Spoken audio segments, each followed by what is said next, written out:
ताए, नन्हे नन्हे दूध मुंहे बच्चे, अकेली रुग्ण पत्नी, नाते रिश्ते का ऐसा कोई नहीं जो जरूरत पर काम आ सके।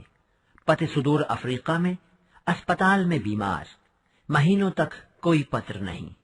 हर रोज वह रंग बिरंगे टिकटों वाले पत्रों की राह देखती, परंतु डाकिया भूल से भी इधर झांकता न था। हाँ, बहुत लंबे अरसे बाद एक पत्र एक दिन मिला। बड़ा अजीब था वह, बड़ा करुणा भरा, बड़ा दर्द भरा। नैरोबी के किसी अस्पताल से लिखा था। रंग भेद के कारण पहले यूरोपियन लोगों के अस्पताल में जगह नहीं मिली। इस अनावश्यक विलंब के कारण रोग काबू से बाहर हो गया है। डॉक्टर ने ऑपरेशन की सलाह दी है, किंतु उसमें भी अब सार लगता नहीं। चंद दिनों की मेहमानदारी है, उसके बाद तुम लोगों का क्या होगा कुछ सूझता नहीं। पास होते तो, लेकिन भरोसा रखना, भगवान सबका रखवाला है। जिसने पैदा किया है वह परवरिश भी करेगा। पत्नी पत्र पढ़ती, रोती। अबोध बच्चे रुलाई भरी आंखों से मां का मुंह ताकते। फिर चिट्ठी पर चिट्ठियां डाली उन्होंने, फिर तार। तब कहीं केन्या की मोहर लगा एक विदेशी लिफाफा मिला। लिखा था, परमात्मा का ही चमत्कार है, हालत सुधर रही है, एक नया जन्म मिला है। थोड़े दिनों बाद फिर पत्र आया, पहले ही की तरह किसी से बोलकर लिखवाया हुआ। हालत पहले से अच्छी, चिंता की अब कोई बात नहीं। पहले की तरह कुछ रुपए भी पहुंच गए इस बार। बच्चों के मुरझाए मुखड़े खिल उठे। रुग्ण पत्नी का स्वास्थ्य तनिक सुधार की ओर बढ़ा। चिट्ठियां नियमित रूप से आती रहीं, रुपए भी पहुंचते रहे। उसमें लिखा था, हाथ के ऑपरेशन के बाद अब वह पत्र नहीं लिख पाता, इसलिए किसी से लिखवा लेता है। इधर एक नया टाइपराइटर खरीद लिया है उसने। अपने कारोबार का भी कुछ विस्तार कर रहा है धीरे धीरे। कुछ नई जमीन खरीदने का भी इरादा है शहर के पास। एक फार्म हाउस की योजना है।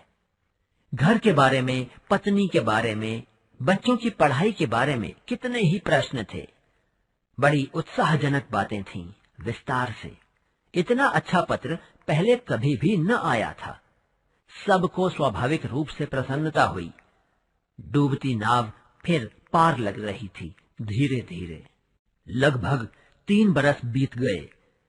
घर की ओर से पत्र पर पत्र जाते रहे कि अब उसे थोड़ा सा समय निकालकर कभी घर भी आना चाहिए। बच्चे बहुत याद करते हैं, उसे देखने भर को तरसते हैं। जो जो हिदायतें चिट्ठी में लिखी रहती हैं, उनका अक्षरशः पालन करते हैं।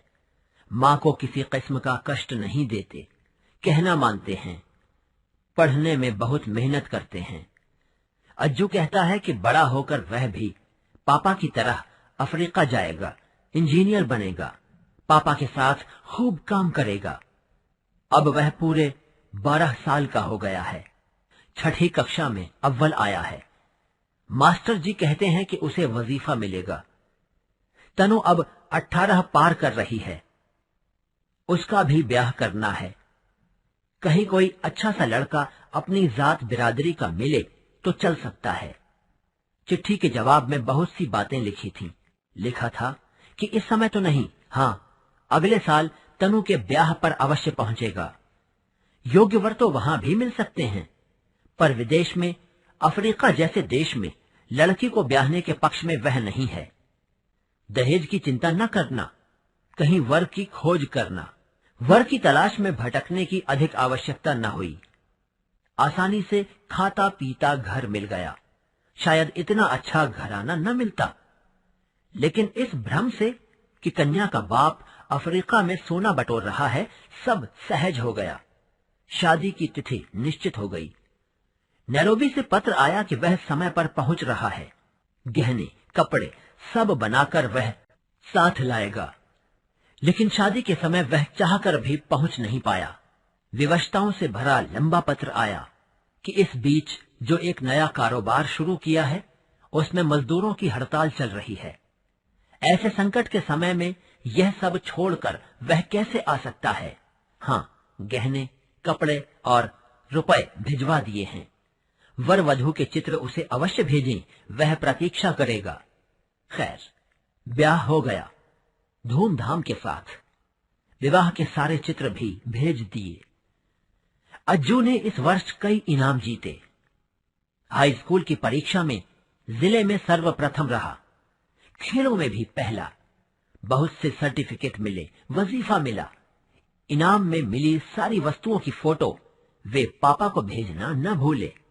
बदले में कीमती कैमरा आया, गर्म सूट का कपड़ा आया, सुंदर घड़ी आई और मर्म स्पर्शी लंबा पत्र आया।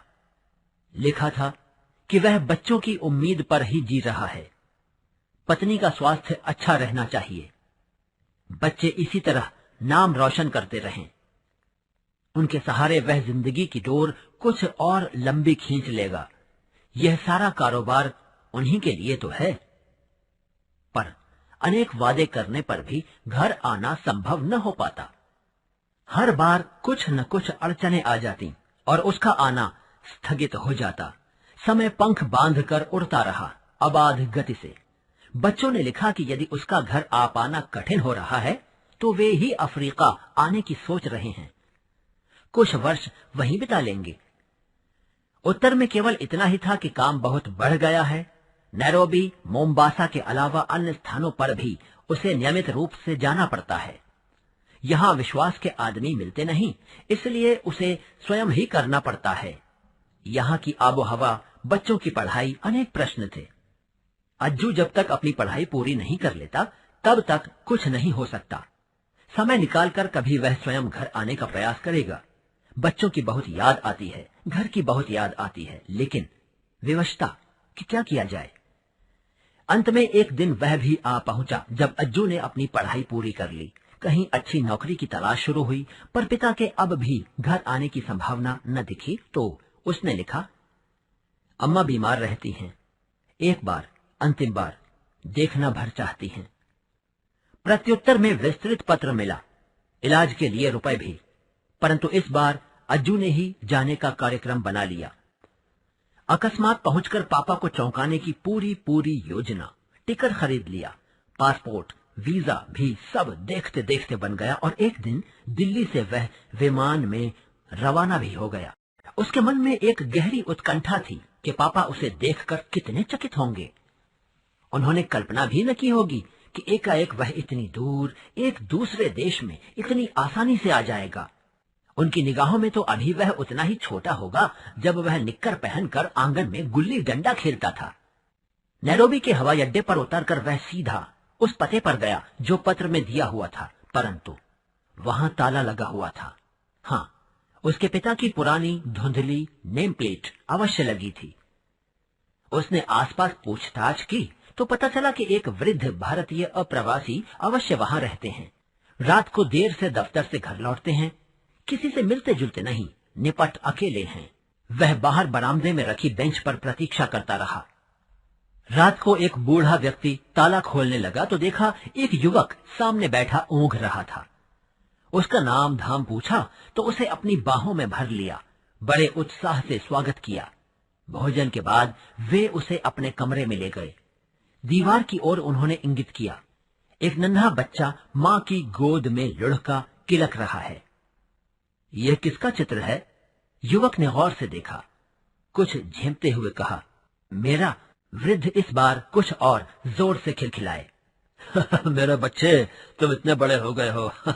सच, इतने साल बीत गए जैसे कल की बात है। उन्होंने उसके चेहरे की ओर देखा। तुम शायद जानते नहीं, तुम्हारे पिता का मैं कितना जिगरी दोस्त हूँ। कितने लंबे समय तक हम साथ साथ रहे, दो दोस्तों की तरह नहीं, सगे भाइयों की तरह। उसी ने मुझे हिंदुस्तान से यहाँ बुलाया था, बड़ी लगन से सारा काम सिखाया। साथ साथ साझे में हमने यह कारोबार शुरू किया। नैरोबी की आज यह बहुत अच्छी फर्म है। यह सब उसी की बदौलत है। कहते कहते वे ठिठक गए। उसका हाथ अपने हाथों में थामते हुए वे बोले, तुम्हारी माँ कैसी हैं? अच्छी हैं। भाई बहन? सब ठीक हैं। कहीं कोई कठिनाई तो नहीं? ना, सब ठीक है। बस यही मैं चाहता था, यही। हौले से उन्होंने उसका हाथ सहलाया। देर तक शून्य में पलकें टिकाए सोचते रहे। कुछ क्षणों का मौन भंग कर खोए खोए से बोले, देखो बेटे, तिनके के सहारे तो हर कोई जी लेता है, लेकिन कभी कभी हम तिनकों के साए मात्र के आश्रय भंवर से निकलकर किनारे पर आ लगते हैं। हमारा जीवन कुछ ऐसे ही तंतुओं के सहारे टिका रहता है। यदि वे टूट जाएं, छिन्न भिन्न होकर बिखर जाएं, तो पल भर में पानी के बुलबुलों की तरह सब समाप्त हो जाता है। जरा सोचो बेटे, तुम्हारे पिता की मृत्यु आज से 15-20 साल पहले हो जाती तो क्या होता? भले ही वे एक अच्छी रकम तुम्हारे नाम छोड़ जाते। उन्होंने युवक के असमंजस से डूबे गंभीर चेहरे की ओर देखा। रुपए रेत में गिरे पानी की तरह कहीं विलीन हो जाते और तुम अनाथ हो जाते। तुम्हारी माँ घुट घुट कर कब की मर चुकी होती। तुम इतने हौसले से पढ़ नहीं पाते। जहाँ तुम आज हो वहां तक नहीं पहुंच पाते। निराशा की, हताशा की तथा असुरक्षा की इतनी गहरी खाई में होते कि वहां से अंधेरे के अलावा कुछ भी न दिखाई देता तुमको। उन्होंने अपने सूखे होठों को जीभ की नोक से भिगोया। हम दुर्बल होते हुए, असहाय, अकेले होते हुए भी कितने कितने बीहड़ वनों को पार कर जाते हैं, सहारे की एक अदृश्य डोर के सहारे। उनका गला भर आया। तुम्हारे पिता तो तब ही गुजर गए थे बेटे। अपने साझे कारोबार से उनके हिस्से के पैसे तुम्हें नियमित रूप से भेजता रहा। कितने वर्षों से मैं इसी दिन के इंतजार में था। अब तुम बड़े हो गए हो। अपने इस कारोबार में मेरा हाथ बटाओ। तुम सरसब्ज हो गए। मेरा वचन पूरा हो गया जो मैंने उसे मरते समय दिया था। उनका गला भर आया। वे दीवार पर टंगे एक धुंधले से चित्र को न जाने क्या क्या सोचते हुए देखते रहे।